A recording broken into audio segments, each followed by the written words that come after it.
కిడ్నీల్లో రాళ్లు చాలా మందిని వేధిస్తూ ఉంటాయి. వాటి నుంచి తప్పించుకోవడానికి ఏం తినాలన్నా సంకోచిస్తారు. టమాటా, పాలకూరకు దూరంగా జరిగిపోతారు. అయితే అసలు మూత్రపిండాల్లో రాళ్లు ఎలా ఏర్పడతాయి, ఎలాంటి ఆహారం తీసుకోవడం వల్ల దీని నుంచి ఉపశమనం లభిస్తుంది, ఈ వీడియోలో తెలుసుకుందాం.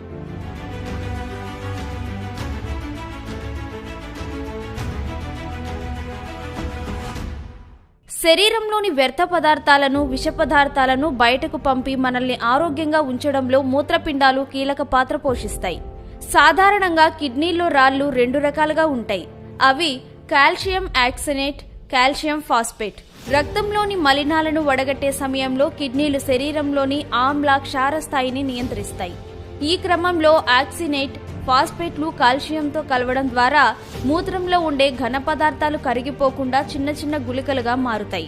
అవే కిడ్నీల్లో రాళ్లలా తయారవుతాయి. మరికొన్ని రసాయనాలు మూత్రం ద్వారా బయటకు వెళ్లకుండా అక్కడే పేరుకుపోతాయి.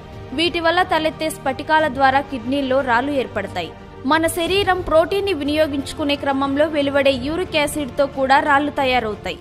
నీరు తక్కువగా తాగడం, సమయానికి తినకపోవడం, మాంసం అధికంగా తీసుకోవడం, శారీరక శ్రమ లేకపోవడం, స్టెరాయిడ్లు అధికంగా వాడడం వల్ల ఈ సమస్య వస్తుంది. శరీరంలో విటమిన్ B6, విటమిన్ D, Cలు అధికంగా ఉన్నవారు మద్యం ఎక్కువగా తీసుకుంటే కూడా కిడ్నీల్లో రాళ్లు ఏర్పడే అవకాశం ఉంటుంది.